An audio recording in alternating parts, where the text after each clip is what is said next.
On a proposé, plutôt que de faire cette réunion sur la promotion de la santé dans le canton de Genève, qui est une préoccupation que j'ai et qui est pour moi une préoccupation au long cours, de faire le point une seconde fois sur cette maladie qui nous approche. Et puis, si vous avez pu ou si vous avez eu le malheur d'assister à certaines de mes interviews, ainsi que celles des autres collègues, que ce soit Didier Pittet, que ce soit Laurent Kaiser, vous avez probablement vu qu'un des rôles qu'on s'est donné, c'est d'essayer de relativiser ce qui est en train de se passer. Hier soir, j'étais en conférence d'abord à l'ONU, puis après à l'OMC. Entre les deux, on nous a annoncé un 9e cas. Alors il fallait se poser la question, est-ce qu'on continue d'annoncer le countdown? Moi, personnellement, je suis contre. Le Conseil d'État veut continuer. Par contre, j'ai obtenu qu'on ne faisait plus de descriptif des patients, ni de descriptif de où ils viennent. Je pense que ce countdown, on l'avait, si certains s'en souviennent, vécu dans l'Ebola, c'était la même chose. Il fallait savoir le nombre de morts à peu près 2 fois par jour pour être sûr qu'on était bien au courant. C'était à 9000 km de là, je ne voyais pas l'intérêt. On a eu le même phénomène avec la période chinoise de cette maladie, et je trouve que c'est complètement farfelu. On a 9 cas aujourd'hui, probablement plus. Ils vont tous très bien. Or, si vous demandez aux gens coronavirus, qu'est-ce qu'ils vous disent? Ouf, j'ai peur. Quand on fait les enquêtes d'entourage, l'autre jour, on a passé près de 3/4 d'heure avec une de mes infirmières pour faire en sorte qu'une personne qui est mise en quarantaine se calme, arrête de pleurer et comprenne qu'elle est en bonne santé, elle est saine et que tout va bien. Donc voilà, l'objectif de ce jour, c'est d'essayer de baisser la pression, ce qui ne veut pas dire qu'on ne va pas continuer de faire ce qu'on fait maintenant. Moi, je l'ai résumé dans ma tête en 3 I. Informer, identifier, isoler. C'est notre pratique actuelle. Je ne sais pas si on va tenir longtemps, mais en tout cas, c'est l'exercice que vous avez tous, auquel vous avez tous participé. Et informer, ça veut dire aussi d'informer de manière objective, rationnelle, sortir de l'irrationnel qui est en train de s'installer. Informer, c'est de faire en sorte que les gens soient responsables. Personnellement, au jour d'aujourd'hui, quand on nous dit qu'il faut identifier les foyers, ça me fait doucement rigoler. Je vous rappelle que le premier foyer pour Genève, c'était Contamine de Montjoie, à 50 km. Et puis le circuit du cas contact, c'était Singapour, Londres. Ben voilà, pour nous, c'était plus de la ligne inquiétante, puisqu'après, ils venaient de Londres. Il n'y avait pas de foyer à Londres. Donc, sachez que ça, c'est une des préoccupations. Tout le monde veut savoir la liste exacte des pays, de la commune, de la ville, etc. Ça ne sert à rien. Les gens sont tellement mobiles que c'est totalement illusoire. Donc, pour nous, c'est plutôt de se dire responsabilité individuelle.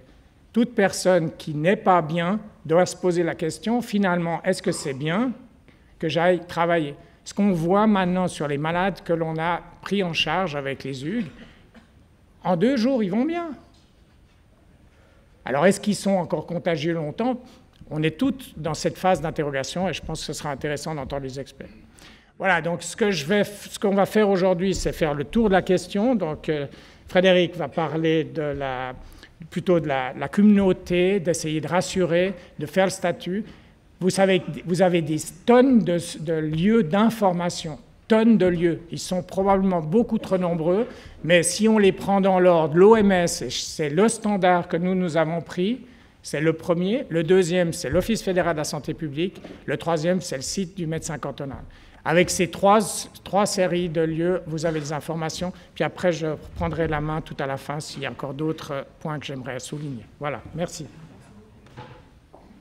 Donc tout d'abord, juste un rappel que le virus s'appelle SARS-CoV-2 pour son homologie en fait, génétique avec le SARS-CoV-1 et pour la maladie, on parle de Covid-19. Alors pour la situation épidémiologique, d'abord en Chine, on est à 80 000 cas, il faut savoir que 50% sont guéris, Parmi les cas actifs, il y en a 20% qui sont dans des conditions sévères ou critiques, et on approche en fait les 3000 morts. Mais il faut vraiment voir qu'il y a eu une diminution depuis le 20-25 février. Au début, c'était au-dessus de 1000-2000 cas dans certaines régions de Chine, et puis maintenant, on est autour des 200, 100, ça dépend les jours. Donc, probablement que les mesures drastiques qui ont été mises en place, en particulier dans la province de Hubei, ont fonctionné, ont été efficaces. Et puis maintenant, il faut rester attentif parce qu'ils vont certainement relever certaines restrictions, et puis il y a la fin des vacances en Chine. Hors de Chine, 66 pays touchés, on est à plus de 10 000 cas.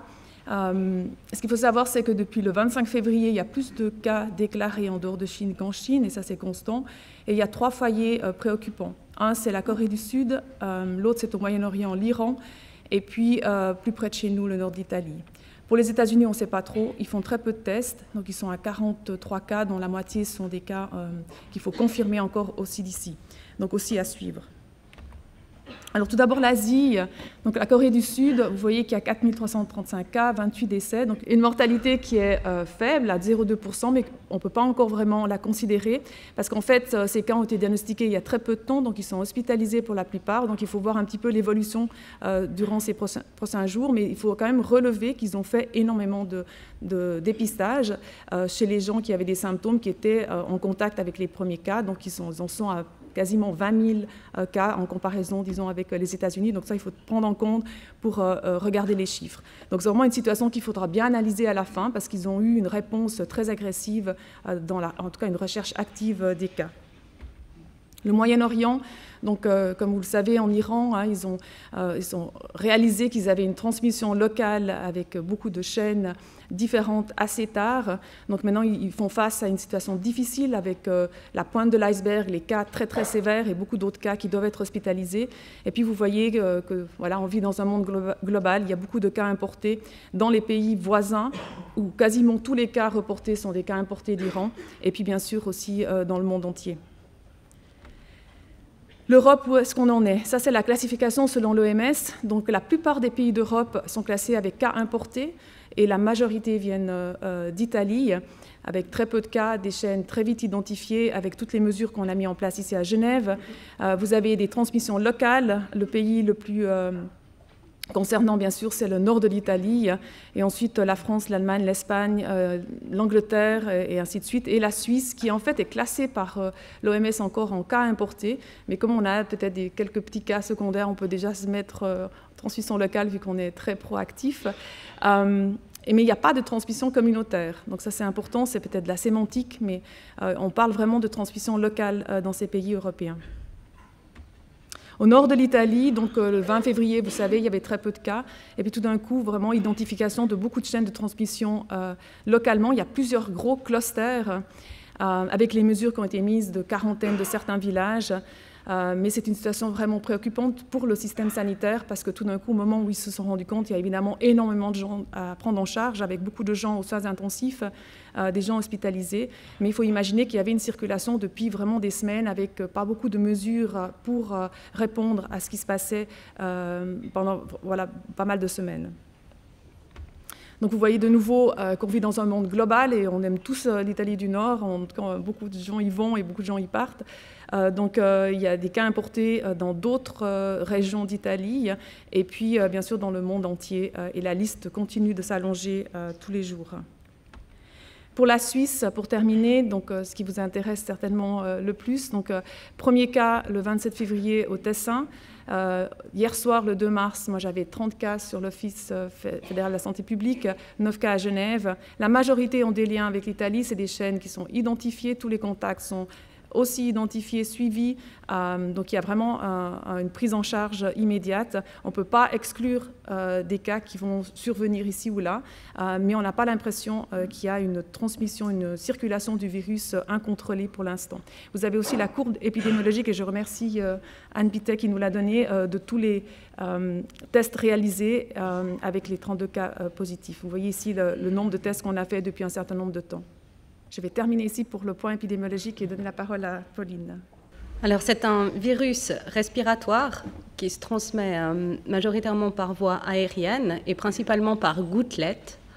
on peut avoir des transmissions par aérosol lors de situations particulières, notamment quand on fait un dépistage lors de la réalisation du frottis nasopharyngé, et on y reviendra. Et comme d'autres virus respiratoires, il se transmet aussi par contact direct, donc par portage par les mains. Mais c'est un virus enveloppé qui est sensible aux désinfectants habituels et qui est aussi sensible à l'eau et au savon. On peut trouver du virus dès les premiers symptômes dans les voies respiratoires supérieures des patients qui sont infectés. La durée d'incubation est en médiane de 4 à 6 jours et peut s'étendre jusqu'à 14 jours. Le spectre de la maladie est très large et c'est très bien documenté maintenant que plus de 80% des patients font une maladie peu grave et peu sévère. Donc les principaux symptômes sont des symptômes pseudogrippaux qui vont de simplement l'odynodyspagie, les arthralgies, les myalgies, associées à de la toux, très souvent de la fièvre, qui cependant n'est pas toujours présente. Donc je vous disais que 80% des cas identifiés étaient peu sévères, et 15 à 20% des cas identifiés sont sévères, c'est-à-dire que les patients ont besoin d'oxygène, et 5% des cas identifiés sont critiques, c'est-à-dire ont besoin de soins intensifs. C'est probablement des chiffres surestimés, c'est uniquement les personnes qui ont été confirmées. Il y a possiblement plus de gens avec des infections peu symptomatiques qui ne sont pas comptés. L'évolution de la maladie, quand on débute avec une maladie peu grave, donc avec des symptômes pseudogrippaux, et les patients qui ne vont pas bien se péjorent une semaine après l'apparition des premiers symptômes. C'est très bien documenté maintenant que l'âge et les comorbidités sont un facteur de risque de mortalité, et on observe des taux de mortalité extrêmement faibles chez les patients de moins de 50 ans, à moins d'1%, et beaucoup plus élevés plus on avance avec l'âge et plus on a des comorbidités. Donner un chiffre exact pour le taux de mortalité aujourd'hui est un petit peu difficile parce qu'on n'a pas tout le dénominateur du nombre de personnes infectées. Des chiffres de Chine, on a des taux de mortalité entre 2 et 3% chez les patients qui ont été identifiés. Mais encore une fois, il y a probablement beaucoup plus de patients qui n'ont pas été identifiés et cette mortalité est probablement surestimée. Le diagnostic se fait par PCR sur un frottis nasopharyngé. Des co-infections sont décrites avec d'autres virus ou d'autres bactéries. Donc chez une personne qui serait à très haute suspicion de Covid-19, il ne faut pas éliminer définitivement le diagnostic en présence d'un autre pathogène. De la même façon, chez des patients qui ont uniquement une atteinte des voies respiratoires inférieures, la négativité d'un frottis nasopharyngé, si la suspicion clinique est très importante, ne suffit pas à exclure le diagnostic, et dans certains cas, on peut rediscuter d'aller faire un prélèvement des voies respiratoires inférieures pour s'assurer que le virus n'est pas présent. Un mot sur les populations particulières. On a encore peu de données, mais on a vraiment l'impression que chez les enfants, la maladie est très peu sévère. D'ailleurs, aucun décès n'a été observé chez les enfants de moins de 10 ans. Et chez les femmes enceintes, on a aussi uniquement des petites cohortes, mais on n'a vraiment pas l'impression qu'elles souffrent de pathologies plus sévères que le reste de la population. Et il n'y a notamment pas de notion de transmission verticale de la mère à l'enfant. Le traitement reste symptomatique. Chez les patients qui vont bien, c'est le traitement de l'IVRS. Chez les patients qui vont moins bien, c'est l'oxygénothérapie et la réanimation aux soins intensifs. Le traitement passe aussi par celui des surinfections, quand il y en a. Et il n'y a pas de traitement spécifique qui soit actuellement validé par une autorité de santé, mais plus de 80 molécules sont en cours de test, notamment en Chine. Alors, quelle est la définition d'un cas suspect aujourd'hui? Et cette définition peut changer. Mais aujourd'hui, une personne suspecte de Covid-19 est définie par une personne qui a la présence de symptômes respiratoires, plus ou moins de la fièvre, et un lien épidémiologique dans les 14 jours qui précèdent le début des symptômes, soit parce qu'elles ont fait un voyage en zone à risque, c'est-à-dire Chine, Singapour, Corée du Sud, Iran, Japon ou nord de l'Italie, soit parce qu'elles ont eu un contact avec une personne qui présente une infection confirmée à SARS-CoV.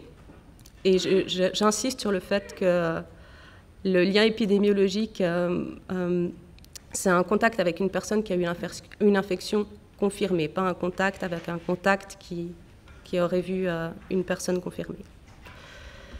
La définition d'un cas confirmé, c'est une personne qui a une PCR positive.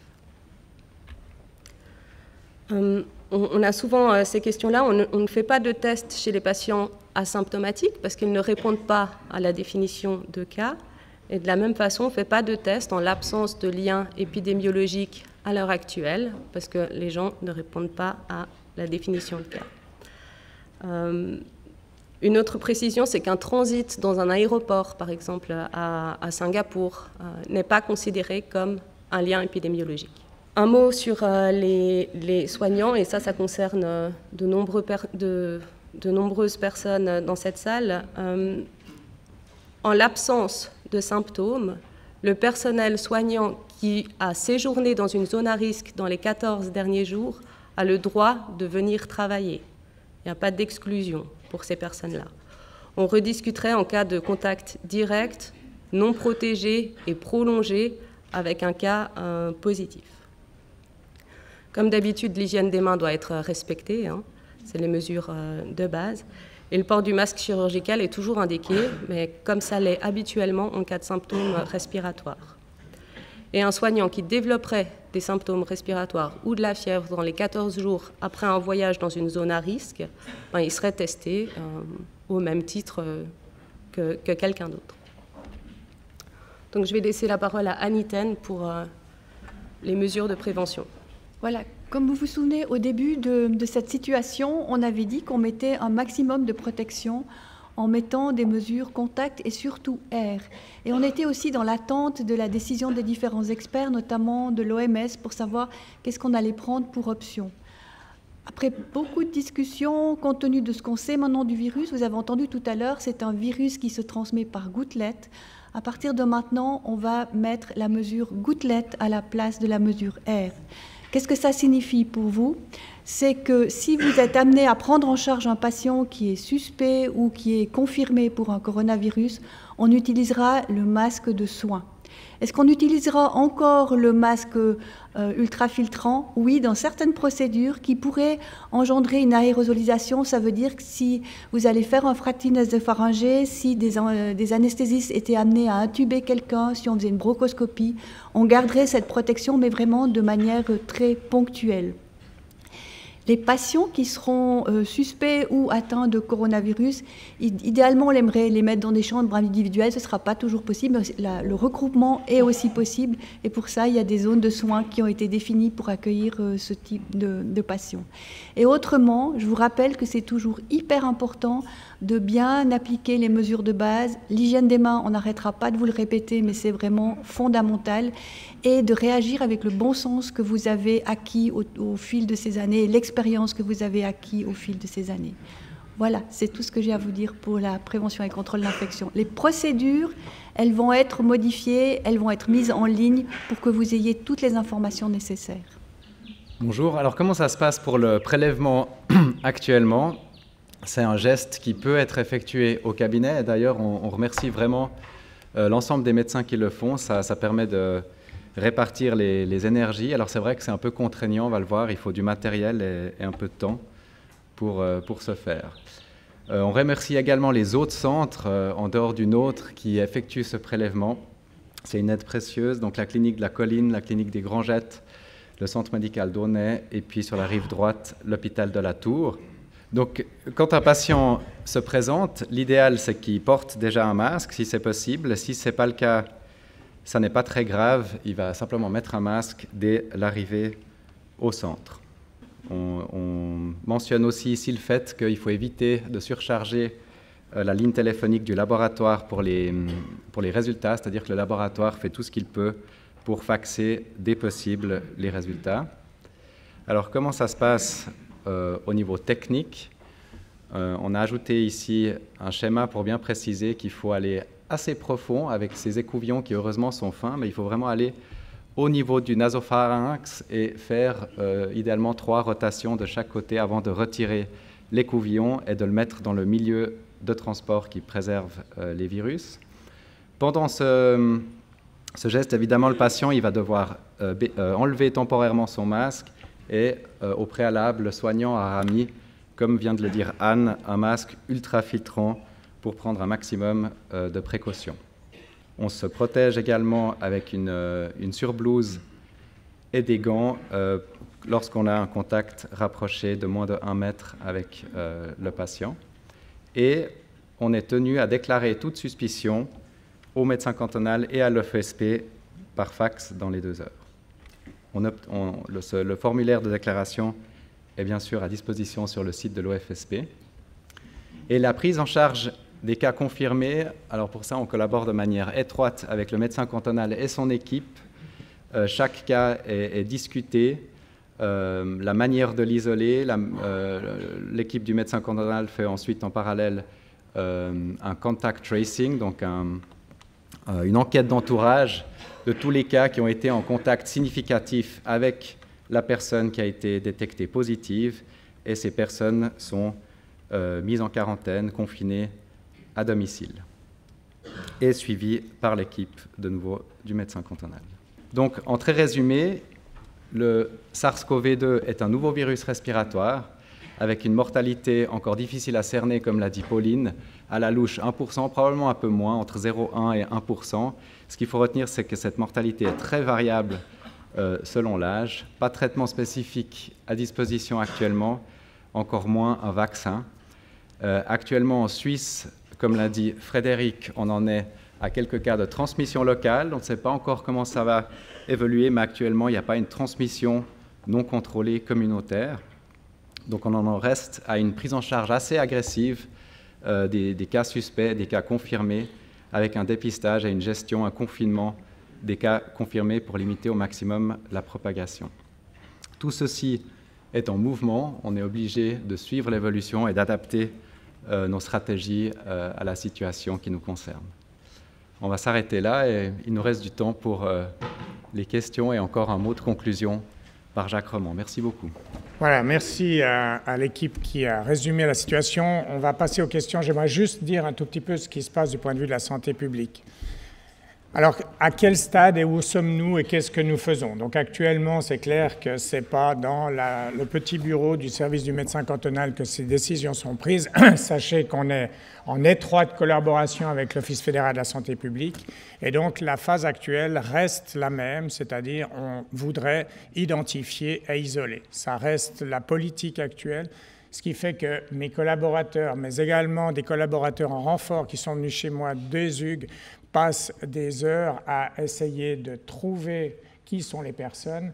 Je découvre qu'en tout cas, le Natel, c'est vraiment le moyen de communication le plus extraordinaire qui remplace tout, parce qu'alors, on a un prénom, un numéro de téléphone, hein, c'est à peu près tout ce qu'on a dans les entourages, mais ça fonctionne bien.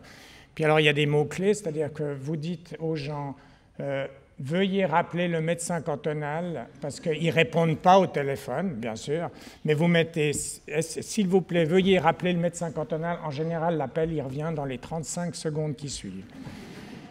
Ce que j'insiste là-dedans, ça veut dire qu'il y a une très, très, très bonne collaboration de la population. Les gens ont compris et les gens sont tout à fait responsables. La deuxième chose, c'est comme vous l'avez compris, donc on a d'abord les cas suspects avec toutes les difficultés. Je suis bien conscient pour les cabinets que ce n'est pas facile puisque au départ, il y avait des normes de précaution qui étaient extrêmement intenses. Aussi, pour pouvoir circonscrire ce problème, on a maintenant mis sur pied, grâce à l'aide de certains centres, des centres de prélèvement qui nous permettent justement de ne plus avoir à ce que vous soyez équipés de tenues de cosmonautes. Et donc, ce que l'on essaye de faire, c'est de trouver le plus rapidement ces cas. Et une fois qu'on les a, ces cas suspects deviennent cas confirmés. À ce moment-là, ils sont isolés. C'est encore la politique actuelle. Et ce qui est intéressant, c'est que, et c'est un scoop, il ne faut surtout pas le dire aux journalistes qui sont dans la salle, c'est que probablement, entre aujourd'hui et demain, le premier patient qui a été admis la semaine dernière pourra sortir. Il est totalement guéri. Il va tout à fait bien. Il s'ennuie, comme je l'ai dit à plusieurs reprises. Donc évidemment, c'est clair que cette politique-là va être discutée avec l'OFSP parce qu'on peut se poser la question si c'est vraiment nécessaire. Pour le moment, c'est encore la nôtre. La deuxième, c'est que la quarantaine eh bien, se fait dans la grande majorité des cas à domicile. Et les gens sont extrêmement volontaires et acceptent l'idée, nous aident. Et finalement, on a trouvé jusqu'à maintenant des solutions à toutes, hormis une des 45 quarantaines qu'il y avait jusqu'à hier soir. Mais déjà, depuis hier soir, je peux vous dire qu'on est passé à plus que 60 quarantaines parce qu'on a eu une colocation qui s'est déclarée. Donc ça nous a un peu occupés hier soir. Toujours est-il que les gens sont extrêmement volontaires. On a toujours pu trouver des solutions locales qui sont tout à fait satisfaisantes du point de vue sécurité pour la population. Nous n'avons aucune inquiétude de ce côté-là. Une seule solution n'a pas permis d'avoir de solution idoine. Et de nouveau là, grâce à une excellente collaboration avec les UG, on a pu trouver un logement. Donc je pense que c'est ça le message actuel, c'est on essaye de contenir, on confine les gens, et puis l'ambiance est plutôt bonne. Je cite à mes collaborateurs tous les matins les SMS que je reçois, qui sont des SMS préventifs. Le groupe informaticien de tel endroit, on vous informe que tout va bien. Puis ils ont fait des groupes WhatsApp, etc. Donc je trouve que ça, c'est extrêmement positif. Voilà. Après, qu'est-ce qui va se passer? On ne le sait pas. On ne sait pas ce qui va se passer. Mais à un moment donné, il faut vous dire, on est en train de retenir une cascade avec les mains. Et puis à un moment donné, ça va passer à travers. Et donc je pense qu'il faut être réaliste. L'épidémie, elle va passer. Maintenant, la seule question, c'est comment est-ce qu'on va la gérer à ce moment-là? L'idée, probablement, ça sera de lever des mesures de mise en quarantaine et ça sera simplement de recommander aux personnes de rester à la maison quand ils sont malades. On probablement n'arrivera pas à suivre avec des dépistages à tout azimut pour tout le monde, etc. Je ne fais pas en général de prédictions, mais je ne serais pas étonné quand on voit les développements qu'on a vus à travers le monde que ce soit comme ça. Est-ce que c'est grave? Probablement, effectivement, si on est dans une population à risque, c'est inquiétant. Pour les autres populations, on va leur demander de prendre les précautions d'usage. Qu'est-ce qu'on fait pour ça? Eh bien, de nouveau, je vous l'ai dit, on discute avec l'OFSP, on regarde ce que font nos collègues des autres cantons et on essaye de travailler de manière la plus coordonnée possible. Tant que vous n'êtes pas symptomatique, vous allez au travail, même si vous avez été dans une zone à risque. C'est une politique qu'on a prise, c'est une ligne qu'on a prise depuis le début, on la tient et on continue. Voilà, donc en clair, il y a des incertitudes, on tient la baraque, on compte sur vous pour nous aider, on sait que ce n'est pas facile, on sait qu'il y a des problèmes de masques, on sait qu'il y a des problèmes d'autres choses. Les ultrafiltrants sont exclus, s'il vous plaît, en dehors de situations à risque évidentes. Si vous avez quelqu'un qui a une tuberculose résistance en face de vous, puis que vous tous, c'est peut-être pas une bonne idée de prendre un masque ordinaire. Autrement, on ne les utilise plus. Ils doivent être utilisés exclusivement pour ces situations de prélèvement. Solution hydroalcoolique, je trouve un peu dommage parce qu'à Genève, on commence à avoir un bon vin depuis quelques années, mais s'il faut, on distillera. Pour le moment, il faut savoir que l'alcool, c'est quelque chose qui n'est pas un problème. On n'a pas de souci en Suisse. On devrait pouvoir en obtenir sans trop de difficultés. C'est clair qu'actuellement, les gens il y a une telle hystérie sur ces solutions hydroalcooliques qu'à peine il y a eu un fournisseur il est complètement sans stock à la fin de la journée. Donc, moi, je recommande à tout le monde de rappeler ce que j'avais dit à la radio l'autre jour. Je vous rappelle que le savon, ça marche, et puis que c'est toujours aussi bien.